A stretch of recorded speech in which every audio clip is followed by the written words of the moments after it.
Now, the carnage that has inflicted, or far inflicted, on the global aviation industry has been widespread and also very deep. The sheer cost of the losses that are being incurred as a result of the scaling down of operations on international routes keeps skyrocketing with every passing day. Now, it does appear to have been more debilitating for Nigerian aviation, which was practically on life support even before the coronavirus struck, some may say. The experiences of the few Nigerian operators in the past 5 months must have been killed and dealt a deathly blow to whatever gains had been made by the government in its bid to reposition the sector for better performance and also productivity. So we're now going to try and have a comprehensive analysis of all of this by speaking with Olu Onayo, who has joined us now, a member of the Aviation Roundtable and also Executive Director of Zenith Travels. Mr. Onayo has been a consistent contributor to the development of Nigerian aviation through capacity building and policy development. Welcome to the program, Mr. Onayo. Thank you for joining us this morning. Thank you. Good morning. Good morning. Thank you for joining us. Quickly, yesterday, the Minister of Aviation, Adi Sirika, said that of all sectors of the Nigerian economy, the most affected is the aviation sector.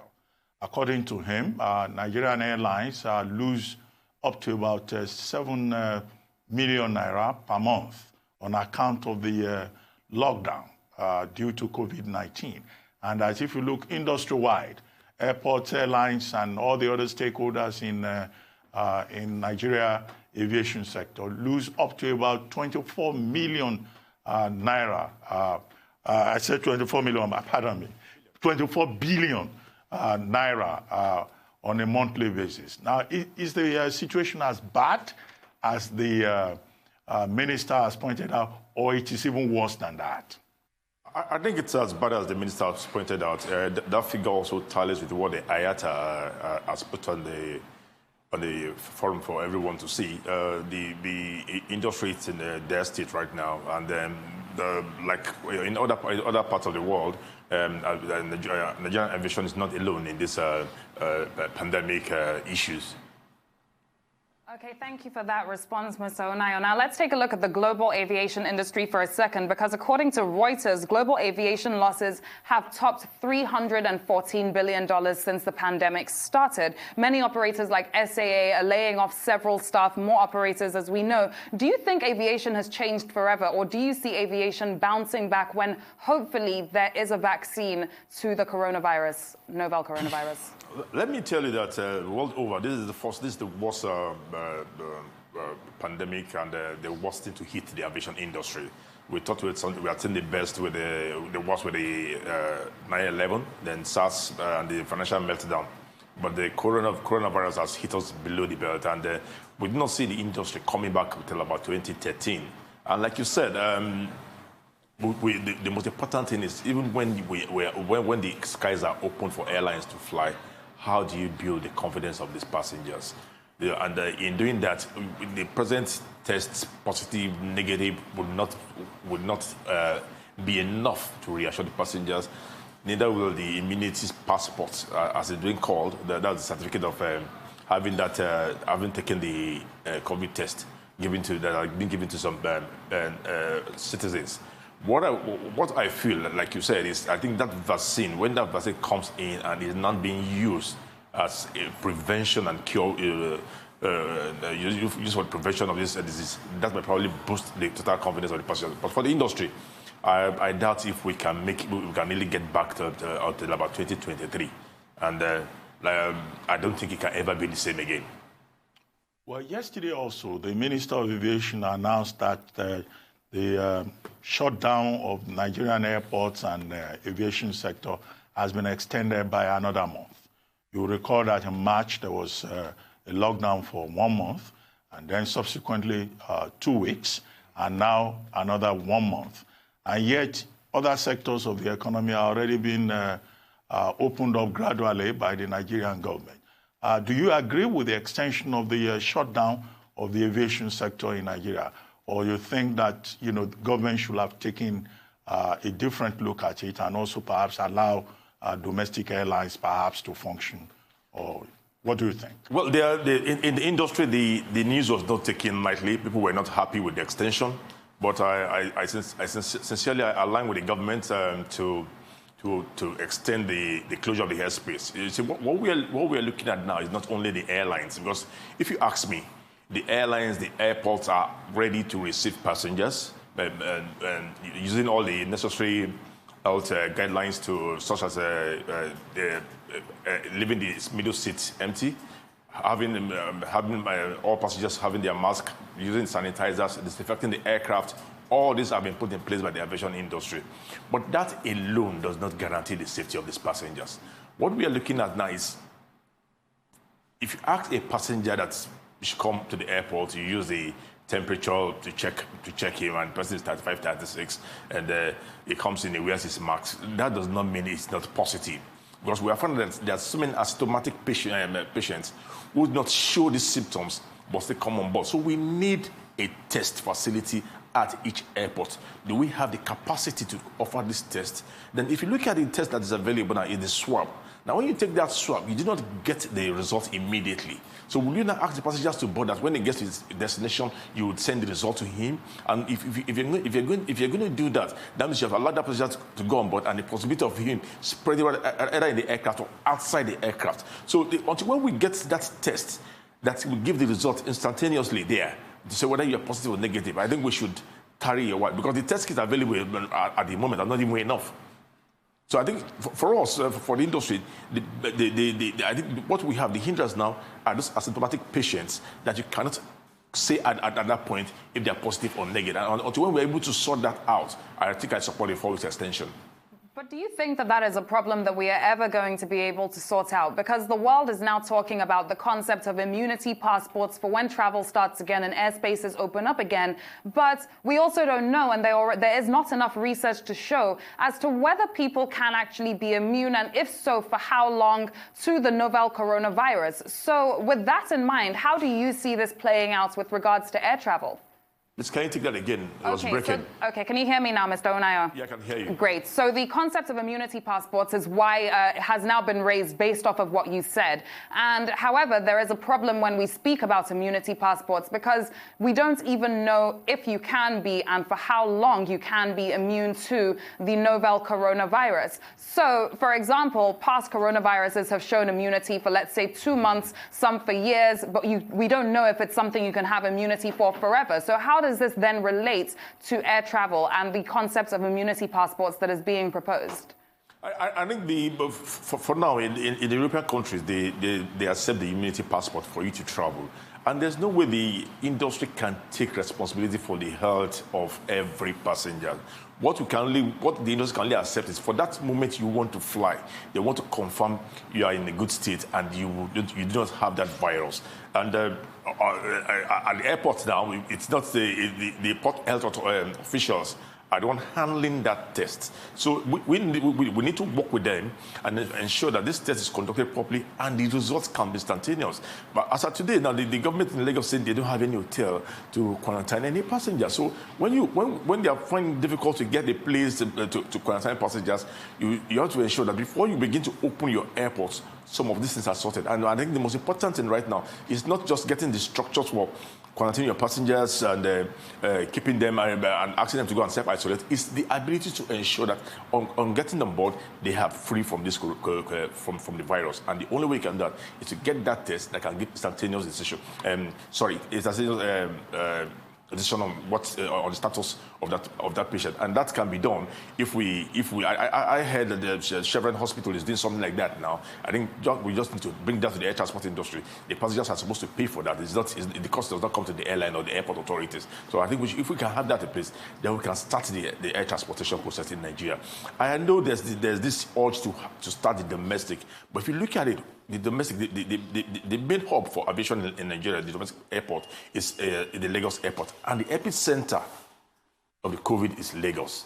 So we still have a lot of work to do before opening the airspace. Well, let me take you back again to the briefing by the Minister of Aviation yesterday. Sirika, in his statement, provided a breakdown of that total amount of losses being incurred by the aviation sector in Nigeria, between 21 billion and 24 billion. And he talked about, he gave the breakdown, how much airlines are losing, how much the entire sector is losing, how much is being lost in terms of catering, in terms of ground handling, and he provided a total. Now, but he didn't talk about travel agencies, which are part of the value chain. And you are Executive Director, Zenith Travels. Can you give us an idea of how travel agencies, the SME, one of the SME parts of the equation, how they are faring, how they've been affected, and then the risk of job losses? Yeah, if you look at the breakdown by the minister yesterday, he had aviation, he had airlines, he had service providers, and he had taxis. So within those four groups, almost everybody in the value chain falls into one of those groups. Everybody was covered in that breakdown. But coming to your question, for the travel agencies, the major issue now is refunding of tickets that have been sold and not used, and most of the airlines are not refunding. Some are bringing up the issue of vouchers, some are ready to reschedule. But passengers saying, look, I am not traveling, and I don't think I will travel in the next 1 year. Moreover, I am low on cash. I need my money. I think that is where the agencies have found themselves now, between the passengers and the airlines, on how to get the refunds back to the passengers, and they let the passengers use the money for other critical things that are important to them now. Now, coming to job losses is inevitable. This has happened in Nigeria. It has happened to the airlines all over the world. You have put it up on your screen a lot of times of what's happening in other countries, that salaries are being reduced or cut off. Staff are being thrown into the market, and nobody has shown any immunity. What we've seen that most of the government, what government have done is that they have been trying to inject some funds into the airlines and into the industry to keep it afloat. And in doing that, some have insisted they want a stake in the airlines as they're dropping the money. But most importantly, government are cooperating with the aviation industry world over, and I hope we will not be different and we'll have the same cooperation. Right now, what is baffling me is that the oil price is going down, and we also reflected that in the price of the petroleum products. But for the aviation fuel, the price is still the same in this pandemic, and that's a serious concern. Thank you, Mr. Onayo. Now, one thing that has come up since the pandemic started is that several sectors have been looked at, and several of us have said, maybe those sectors could have been better prepared. Do you think that the aviation sector could have been better prepared for a possible pandemic? And if so, how? No. We all were taken with that shock, and almost rudely too. We didn't expect that the pandemic would take all of us down at this bad. You know, we never knew that the damage would be of this extent. The pandemic came, and we all saw it afar in the Chinese city of Wuhan, but we never knew it was going to get. And I tell you, it took the country pants down, and aviation industry in particular. But what I just hope that during this period we would begin to do some of those things that we normally disrupt flight operations when things are okay. I expect the airports to begin to do some repairs with the building, the terminals, and the runway, whichever things that need repairs. And expect the airlines to fix their cabin, fix their fix whatever issues they have with operations. So at the time we're resuming, we'll not have issues of operational delays that we normally announce at the airports. Well, we'll take a break shortly, but before we go on that break, I would like to ask you about bailout. In some parts of the world, governments have been providing support in the form of either bailout or relief.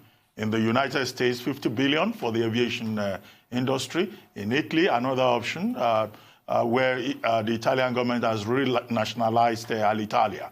But here in Nigeria, the airline operators are also asking for a bailout. And yesterday, the Minister of State says government is working on it. But some people are saying if you give the bailout, the money will be diverted. And that's what happened in the past. We'll take a break. When we return, we'll get your thoughts on this.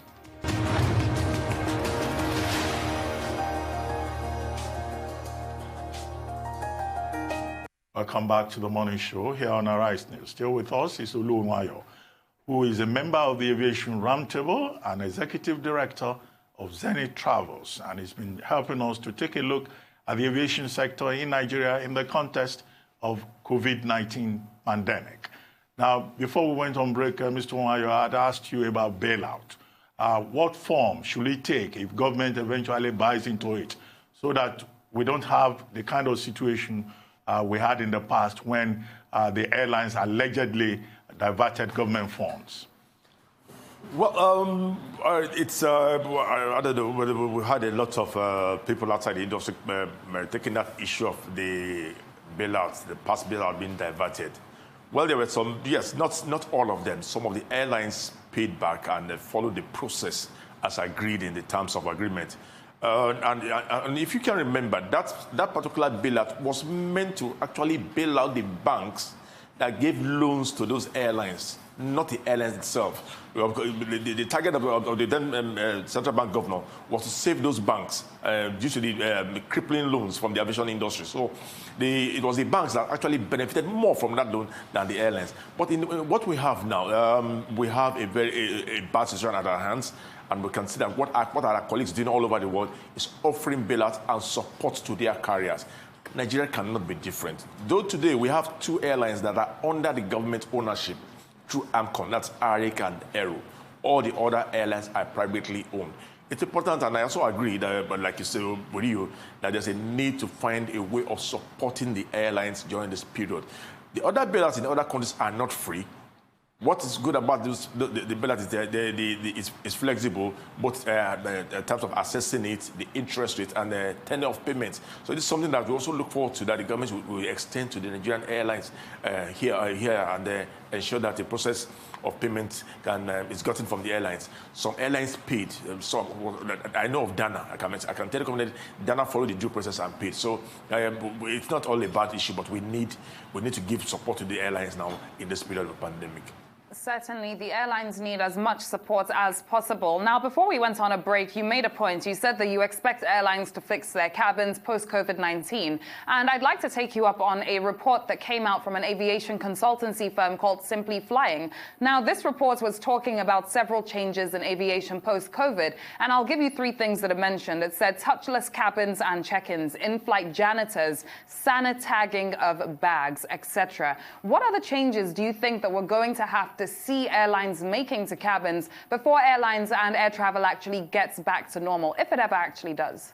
Okay, if you notice now, there's more of cargo now than the passengers flying. So you expect to see more of the Combi aircrafts, and probably you see what it would now refer to in the industry as P-freighters. That's P-freighter means passenger and cargo. So you can see people having maybe half of the seat with passengers and using the other half to carry cargo. Cargo is what's keeping the airlines now in the air, and the Nigerian airlines are also enjoying to see how they can benefit from this process by ensuring that some of the domestic cargo that goes on the road can be moved to the airports and taken by air within Nigeria. Coming to the issue of janitor, that is something you're going to see now, because in the past, what happens when an aircraft lands, all they do is probably pick the deaths in the cabin, straighten the seats, and prepare for the next passengers. This time around, they will probably have to go around and fumigate the aircraft again, the toilets. This will be done concurrently just to ensure that the aircraft seats and handles are safe from any of these jams. Again, you expect the cabin crew, they will not be appearing, you don't be the normal cabin crew you see before. It will be cabin crew having a face mask on, and this will be on throughout the duration of the flight. Again, if you look at the kitchen, in the past, you'll be given food to eat. What I expect to see now is that flights that are below 1 hour, you might not have anything on board, probably just a bottle of water. For those that are above 1 hour, I can see one of the passengers looking at me. Then for those that are above 1 hour, you expect that they'll have some takeaways that they just give to them to take and have on their way home, maybe not on board the aircraft. Well, yesterday again, I go back to... Sorry, there will be the distance between the cabin. The middle seats will not be left empty, except if it's a family that are traveling together. But for other passengers, the middle seat will be left empty. And if the middle seat is empty, that will also increase the fare, because the airline needs to break even. So they probably have to increase the fare to cover up for the middle seat that will be left empty. Well, I go back yesterday. I go back again to what the minister said yesterday. In the course of his presentation, he made a point that many airlines in Nigeria are likely to go under because of COVID-19, and that possibility is a real one in his view. Meanwhile, Nigerian airlines are protesting that the Nigerian government, in the attempt to bring back, evacuate Nigerians who are elsewhere abroad, has been patronizing foreign airlines, and that they do not support this. Do these airlines in Nigeria, do they really have the capacity to do what they are proposing to do at this time? Do we have any airline with the capacity? And then beyond that, what do you foresee in the aviation sector in Nigeria? If indeed it is true, as the minister is alleging, that some of the airlines may go under, do you see the possibility of mergers or acquisitions within the domestic market? Airlines will go bankrupt, will go bust around the world, and that's expected. It's a given. You can see what's happening to the Virgin Group right now, as productive and then as big as the airline is with other sister companies around the world. So some airlines will definitely go bust. Nigeria will not be different. But I think it's an opportunity to strengthen those that will be on ground, that will have the boots on the floor. We might probably see some mergers. We might see some commercial tractions between the ones within some of the airlines in the Nigerian airspace. That's expected. You might also see people using aircraft and maybe probably putting some passengers on another airline just to ensure that we want to sell tickets. We also don't want to lose totally out of the business. So I expect to see some discussions among the Nigerian airlines. It's an opportunity to strengthen the industry, and let us have the men and let the boys just accept that the wind is bad and the wind has taken them away. But coming to the issue of the evacuation of Nigerians from the foreign countries, I saw the response of the AON, who were upset that the Nigerian airlines were not involved. I am a proponent of the Fly Nigerian Act, and I stand by having any public funds that we use on travel should be on a Nigerian registered airline. But you see, granted that's my position, I also want to look at the conditions attached to this one this time around. For the Emirates, it was the Emirati government that reached out to the Nigerian government concerning Nigerians that are stranded in Dubai who had bought the Emirates ticket and other residents. So that's the movement of Nigerians from Emirates was pushed from the Emirati angle, and that's automatically rests on the Emirates to bring those Nigerians in, because the federal government is not spending money, it's not paying for those aircraft. It is the evacuees that are paying for it. So when you have evacuees paying for it, I think the cheapest option would be the best option to go with. Now, if you look at those coming from London, there's a steady British aircraft that comes to Lagos and Abuja to pick British citizens. This aircraft is coming empty from England. So you can as well use that opportunity to put the evacuees on it and let them come in. Same thing with those coming from the US. Ethiopian Airlines have been operating on behalf of the US government, lifting Americans from Nigeria to the US. You can also use that empty leg to bring the Nigerians that are stranded in the US back to Nigeria. But if at any point the government is going to take over the funding of the evacuation, at that point, we expect the Nigerian government to pick any of the airlines and ask them for the capacity, like you said. 3 airlines are capable of operating those flights. Azman has aircraft that are capable of doing that. Max Air has it, and Air Peace also has it.